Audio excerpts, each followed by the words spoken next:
Ada beberapa hal yang perlu ditangani, Yang Mulia. Right out the gate, the tension's thick, a bond violation. That's never good news in court. Even being 15 minutes late can land you in hot water when you're out on bond. Remember, when you're under court supervision, punctuality isn't polite, it's mandatory. Saat ini sedang terjadi pelanggaran jaminan, dan tentu saja kami ingin menanganinya.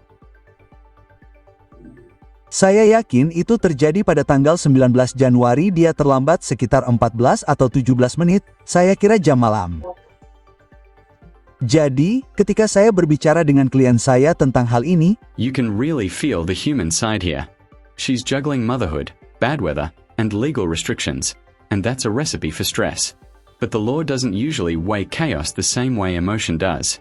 Judges hear a lot of reasons, so timing, facts, and credibility matter more than sympathy. dia menjelaskan situasinya. Itu hari Jumat tepat sebelum salju besar. Semua orang menjadi gila, tentu saja, kami semua mengantisipasi seperti itu akan terjadi pada musim dingin terakhir. Jadi dia pergi ke toko untuk mendapatkan persediaan dan memuat semua kebutuhan sebagaimana yang seharusnya dilakukan semua orang. Dan tentu saja, toko-toko ramai. Lalu lintas ada di mana-mana. Sebelum pergi ke toko, klien saya membawa putrinya yang berusia 3 tahun ke rumah bibinya yang berusia 70 tahun. Alasannya adalah karena Boom, that's the judge laying down the law. 2 open DWIs? That's serious. Even a minor bond slip becomes a big deal when your record already raises red flags. The judge's tone says it all. I'll give you a pass now, but this is your final warning. Would you risk your freedom over 15 minutes? 1. Putrinya memiliki kebutuhan khusus dan dia tidak bisa bergaul dengan baik di lingkungan sosial. Dan menyadari bahwa itu gila, dia harus mengantarnya ke sana terlebih dahulu. This is the turning point. The defense is asking the court to reconsider inpatient treatment, pushing for outpatient instead. Translation: they want her to stay home, not in a 24/7 facility. That's a tough sell in front of a judge who's seen relapse after relapse. And remember, every request like this tests not just the judge's patience, but her trust. Ada antrean di mana-mana. Anda tahu, begitu dia meninggalkan toko, jelas bahwa, Anda tahu, dia mungkin tidak bisa melakukan apapun, tetapi dia harus menjemput putrinya. Jadi, kami hanya memiliki satu pelanggaran pada pukul 7.15. Itu benar. Apakah itu? Oke, silakan. Treadwell. Bu, ini bukan akhir dunia. Saya mengerti, namun, pelanggaran syarat jaminan tetaplah pelanggaran syarat jaminan, dan Anda memiliki 2 dui yang masih aktif. Anda harus mengerti bahwa kita berdua bekerja di bawah aturan kepatuhan yang ketat, dan kali ini kami akan memberi Anda kelonggaran. Itu tidak akan terjadi lagi. Apakah Anda mengerti? Oke, baiklah, Dewan. Baiklah, hal lain yang perlu diperhatikan Yang Mulia, kami juga ingin meminta pertimbangan pengadilan atau lebih tepatnya pertimbangan ulang atas rekomendasi perawatan rawat inap. Sekarang, Anda tahu, kami telah meninjau kembali hal ini sebelumnya, bukan? Benar. Dan setiap kali saya menyimpang dari hal tersebut, kami akhirnya menyesalinya. Dan menyesalinya 10 kali lipat. Jadi, Anda telah menyampaikannya kepada kami terakhir kali. Saya mengerti itu, saya setidaknya ingin memberikan sedikit keadilan kepada klien saya dan setidaknya memberikan beberapa alasan di balik mengapa kami yakin rawat jalan akan sedikit lebih tepat. Jadi, hal pertama adalah klien saya telah sadar selama 103, 104 hari, 103 hari. Dia telah berolahraga dengan tekun dan tetap berkomitmen untuk sadar. Selama dia dibebaskan, dia telah menghadiri pertemuan AA secara teratur, pertemuan dengan konselor penyalahgunaan zat yang baru saja melakukan kunjungan rumah dengannya beberapa hari yang lalu. Dia sudah mendapatkan asuransi kesehatannya yang sebelumnya hilang karena kehilangan pekerjaan, tetapi sekarang dia bisa melanjutkan pemulihan dengan memanfaatkan terapi perawatan psikiatri dan semacamnya. Dan kedua dan ini benar-benar utama ini adalah keadaan keluarga. Keadaan keluarga adalah tipe yang mengharuskan kehadiran klien saya di rumah. Dia adalah pengasuh dari 2 pengasuh utama dari 2 anak perempuan usia 10 dan 3 tahun. Anak berusia 3 tahun, seperti yang kita bagikan sebelumnya, adalah anak berkebutuhan khusus. Dan ketika dia dalam tahanan setelah pelanggaran kedua, orang tuanya yang merawat anak-anaknya. Untungnya kami punya itu. Ya, ada seseorang yang menjaga anak-anak. Ya, dan itu hanya sekitar 30 hari atau lebih. Pastinya berjalan sebagai kesulitan, sebagai orang tua dan, tentu saja, dalam situasi seperti ini, akan ada pengorbanan. Pengorbanan harus dilakukan oleh semua pihak. Namun, yang kita bicarakan sekarang adalah 180 hari, 6 kali lipat dari jumlah itu, yang, Anda tahu, sekali lagi, saya pikir. This right here is wild and crucial. The attorney just dropped a scientific bomb. Mixing Adderall with alcohol doesn't just double the risk, it hides the effects of intoxication. That's how people end up driving with blood alcohol levels that could kill an average person.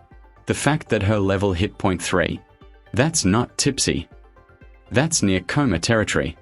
Can you imagine functioning or driving at that level? Itu akan menjadi kesulitan yang luar biasa, dan khususnya dengan, Anda tahu, saya pikir banyak yang bisa dikatakan tentang itu, tetapi khususnya dengan anak berkebutuhan khusus. Apa yang kita ketahui tentang demografi itu adalah mereka membutuhkan rutinitas. Anda tahu, rutinitas itu penting dalam hidup mereka. Jika itu dihilangkan, Anda tahu, mereka bisa menjadi bingung dan, Anda tahu, itu bisa menjadi krisis bagi mereka. Jadi, yang kita ketahui adalah jika dia harus pergi ke program rawat jalan ini, rumah tidak akan ada lagi. Mereka harus pindah dengan siapapun. Anda mengatakan dia tidak memiliki asuransi kesehatan. Oh, dia punya. Sekarang dia punya. Dia mendapatkannya pada tanggal 31 Juli. Tanggal 31 Juli benar? Ya, maaf, tanggal 31 Januari. Permisi. Ya, jadi mereka harus pindah. Mereka harus pindah sekolah. Mereka harus tercerabut dari kehidupan yang diketahui dan dipahami oleh gadis-gadis ini, dan sekali lagi, khususnya dengan kebutuhan khusus. Mungkin bahkan tidak dapat hadir, apakah itu terapi okupasi dan wicara.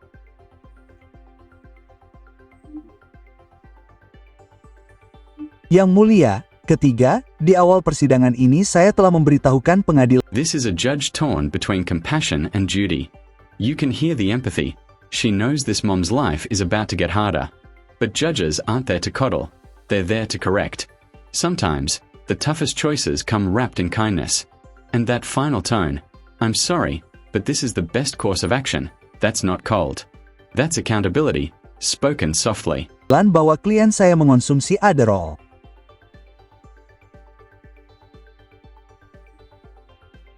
Pada saat kejadian, terapisnya sedang menyesuaikan dosis obatnya, bahkan sempat memberikan dosis yang sangat tinggi.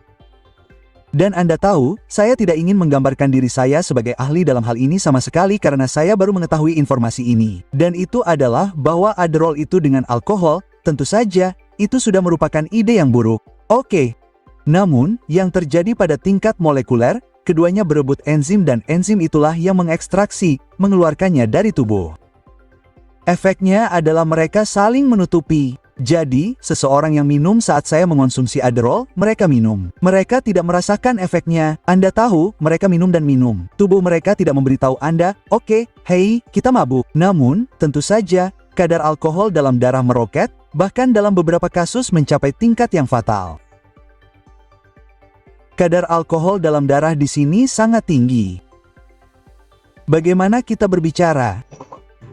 Yang mulia, Anda tahu? Sudut pandangnya sangat luas. Ya, tidak, dan Anda tahu, saya mengerti dan Anda menyadari bahwa kebanyakan orang pada tingkat itu, Anda tahu, titik 4 adalah kematian. Itu benar.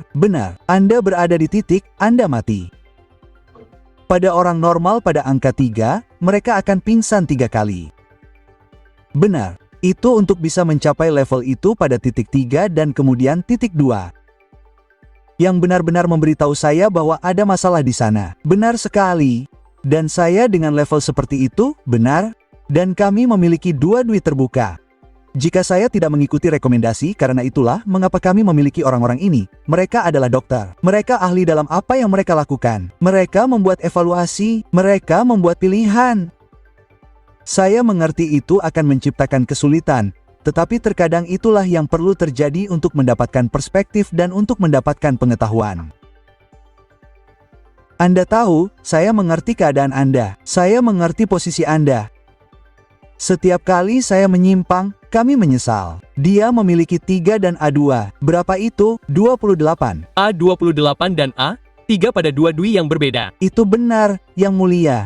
Saya minta maaf sekali lagi. Saya tahu bahwa, saya mengerti saya tidak akan pernah menjadi pengacara yang Anda tahu, dengan bersemangat mengadvokasi, dan saya menghargainya. Dan Anda tahu, Anda harus melakukan apa yang harus Anda lakukan. Saya mengerti.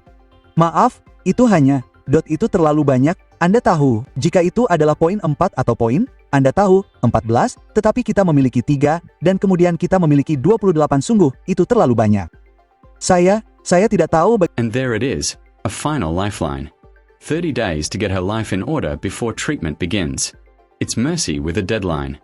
So what do you think? Was the judge too strict, or exactly right?